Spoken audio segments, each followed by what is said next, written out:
Hello అండి, అందరికీ నమస్తే. నా పేరు లక్ష్మి. ఈ రోజైతే ఒక చిన్న మిర్రర్ వర్క్ అయితే చేసి చూపిస్తాను. ఈ వర్క్ అనేది చాలా ఈజీగా చేసుకోవచ్చు. మిర్రర్ కుట్టడం రాని వారు ఎవరైనా ఉంటే ఇలా ట్రై చేయండి. ఫస్ట్ గమ్ అప్లై చేసుకోవాలి. చూసారు కదా, ఈ మిర్రర్స్ని ఇలా గమ్ము పైన ఇలా స్టిక్ చేసుకోవాలి. ఇప్పుడు ఈ మిర్రర్ చుట్టూ గమ్ అప్లై చేసుకోవాలి. ఈ మిర్రర్ చుట్టూ ఒక ఫ్రేమ్ లాంటిది ముందుగా రెడీ చేసుకొని ఉంచుకున్నా. ఎవరైనా ఫస్ట్ టైం చూసిన వాళ్ళు ఎవరైనా ఉంటే నా ఛానల్లోకి వెళ్ళి చూడండి. వీటిని ఎలా రెడీ చేసుకున్నాను. ఒకవైపు ఫ్లాట్గా ఉంటాయి ఇలాంటి బీడ్స్ని తీసుకున్నా. వీటిలో కలర్స్ కూడా ఉంటాయి. ఈ మిర్రర్కి ఒకవైపుగా గమ్ అప్లై చేసుకొని ఇలాంటివి చేసుకోవాలి.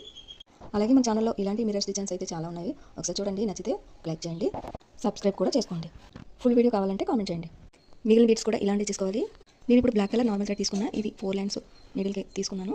ఇలా ఆ బీడ్స్కి అటు ఇటుగా ఒక లైన్ వచ్చేలాగా వేసుకోవాలి. అస్సలు కుట్టడం రాని వారైతే ఇలా ఈజీగా మన బ్లౌజ్ మీద అయితే మనమే డిజైన్ చేసుకోవచ్చు.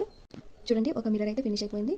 పై వైపు ఒక బీట్ అనేది పెట్టుకుంటే అటు ఇటుగా ఒక లైన్ వేసుకుంటే మనకి డిజైన్ అనేది ఫినిష్ అయిపోతుంది. మొత్తం వీడియోలో చూపిస్తున్న విధంగా ఇలా బీడ్స్ని పై వైపు అండ్ చేసుకోవాలి. ఇప్పుడు అటు ఇటుగా ఒక లైన్ వేసేసుకుంటే మనకి ఒక చిన్న ఫ్లవర్ లాగా ఫామ్ అవుతుంది. ఈ డిజైన్ అయితే నేను ఓన్లీ మీకు ఒక ఐడియా కోసం అయితే చూపిస్తున్నా. ఇలాంటి డిజైన్స్ ఇంకా మంచి మంచి డిజైన్స్ కావాలంటే ఛానల్ అయితే సబ్స్క్రైబ్ చేసుకోండి. చూసారు కదా, ఈ డిజైన్ అయితే చాలా బాగుంది. నాకైతే నచ్చింది. మీకు నచ్చిందా లేదా కామెంట్ చేయండి. Thank you for watching.